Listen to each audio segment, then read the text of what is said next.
Hello, everyone. This is Jesus Loya, and I would like to get started with this little quote from the book The Power of Intention by Dr. Wayne Dyer. So it says like this: You have everything you need right now for complete peace and total happiness. So when we give it a little of thought, we realize that it is true. We have all the time in the world and we have free will to decide whatever we want to do and where do we want to go in life. So today I will be talking about procrastination. And this is why procrastination is one of the main barriers that are separating us from achieving our goals and becoming the kind of people that we've always dreamed to be. So, first off, I will talk about what is procrastination and its consequences.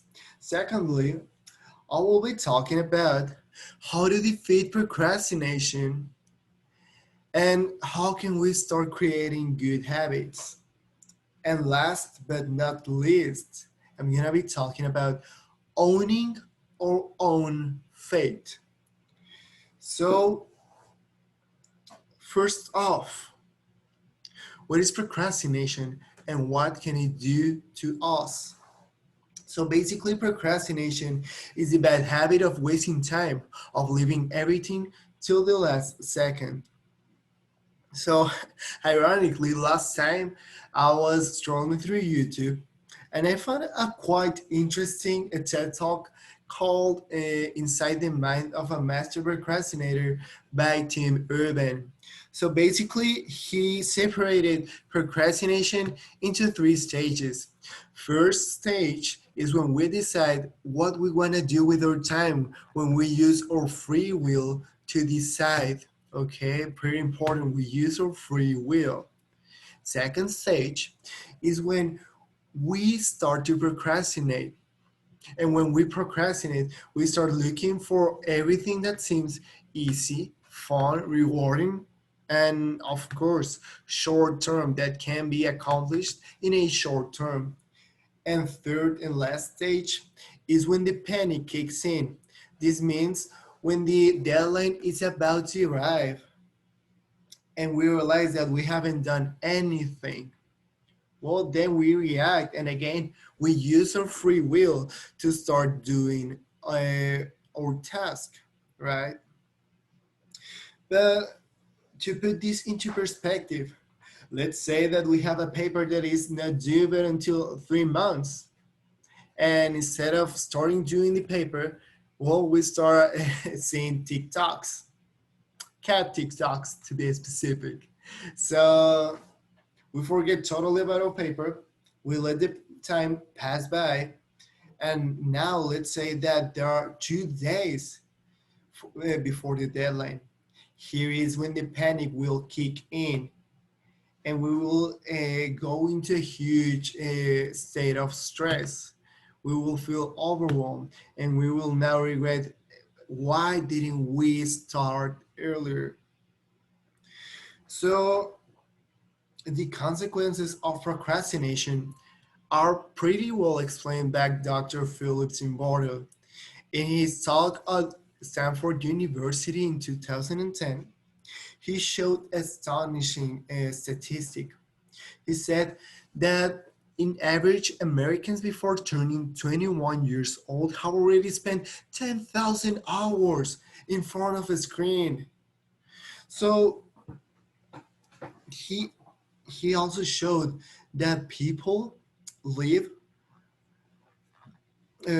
people live under three types of times. This means that there are people that make decisions based on their past, other people that make decisions on their present, and other people that make their decisions based on their future. So basically, past oriented, present oriented, and future oriented. All right. So he showed that people who are past and present oriented, I mean, people who only live in the present, who don't look at the future and that regret past decisions tend to procrastinate a lot. Eh, to be more specific, according to Dr. Simbordo, these people tend to miss important family time, tend to miss also family meals. So why is this an issue? Well, the issue is because when in our childhood and adolescence, we are developing our social skills and having important time with family and of course with friends is essential for us to develop skills for our school work, for our school environment, and for the work environment in the future. Dr. Simbardo also demonstrated that these kind of people are always have a common mindset. They think that they are owned by their life circumstances. This means that, for example, they can have the mindset that they can have this mindset. Okay, let's say that I was born poor, therefore I will die poor. There's nothing I can do about it. Or any member of my family has gone to college before, therefore I will not able to go to college. So these are the common patterns presented among people who are past and present oriented. So now that I've already talked about the consequences, I'm gonna be talking about how can we defeat procrastination once and for all, and how can we create good habits. So procrastination seems too difficult to beat. In fact, Edutopia presents a statistic that says that 80 to 95% of college students procrastinate regularly. And also 50% of these students have chronic issues with procrastination. They present as well severe issues with the wasting of time.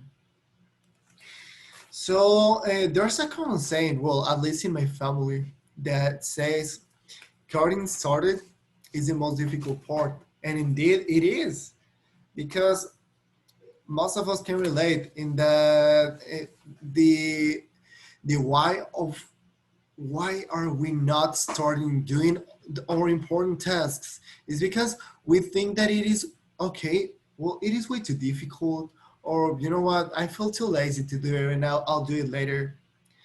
The hardest part is to fight against our mindset, but ironically the easiest part after getting started is when we get the momentum. We will see that finishing a task is easier than we thought. So to get started and develop, to get started defeating procrastination, first off, we have to develop, number one, we have to develop good habits. And number two, we have to visualize the future. How do we want our future to look like and start striving for it? And well, for me, it is too easy to just say this. Okay, just create good habits and have a positive mindset about your future. But actually, it is not that difficult. According to the book Peak Performance Success in College and Beyond, a positive mindset can be achieved by the creation of habits by following something that is called the habit cycle. So the habit cycle has 3 steps: trigger, habit, and reward. Putting this into perspective, let's say that we visualize ourselves in our future having success, graduating. So now we have to do a paper, we have to do a thesis, or as in, we have to do just homework, okay? Second step would be the habit, right? So as said before, now that we have already the trigger that is thinking about our graduation, next step is doing the action. So we can get to the third step, the reward. Reward is basically rewarding ourselves for having completed something. So now that we are done with our homework, we can now have all the right to chill and watch Netflix, right? Or do whatever we want. So now that I've already talked about how to create good habits and how to defeat procrastination, I'm gonna be talking about my last point, owning our own fate. Now, this is my favorite point. So, according to psychiatrist Frederick Skinner, human beings do not have a do not have free will. And well, this is actually wrong because when we defeat procrastination, we are showing that we do have free will. We do choose what we want to do with our own lives. Even procrastinating is a proof of having free will because we decide that we want to watch cat TikToks instead of doing our homework, right? So, in order to own our own future, as I said before, we must realize that we are not slaves of our life circumstances. So, two great examples of this are Sylvester Stallone and Tom Brady. Now, some people will hate me because I included a Tom Brady, but you'll see why. So, first off, Sylvester Stallone, at the beginning of his career, he wasn't as successful as we know him today. Indeed, he was poor, he was homeless. One day he got tired of it. He wasn't even a professional actor. He got tired and had the idea of writing the story of an amateur boxer called Rocky. Now, well, we know what happens next. I don't have to tell the whole story. And secondly, we have Tom Brady, who was a sixth draft pick in the NFL draft of 2000. So just as many other quarterbacks that have been drafted on the sixth round, Tom Brady was expected to be a no one, to be a just one walk on more, but instead he proved everyone wrong, and he is now considered the GOAT.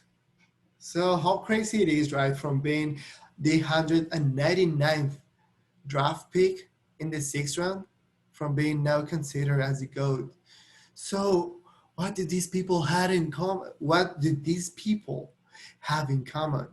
What did Tom Brady and Sylvester Stallone, as well as so many other successful people throughout history, have in common? Well, they realized that they were not owned by their life circumstances.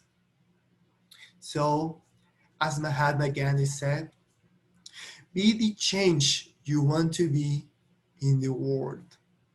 We can be the change we want to be in our world. So, the key here and the common pattern that all these people have is that they were dreamers, not wishers.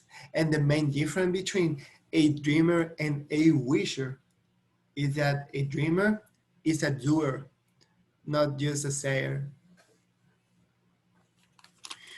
So today I talked about the meaning of procrastination. I also talk about how can we defeat once and for all procrastination so we can change our lives.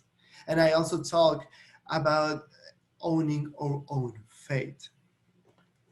So before I conclude, I would like to say that we are our own enemies when we think that we cannot do something.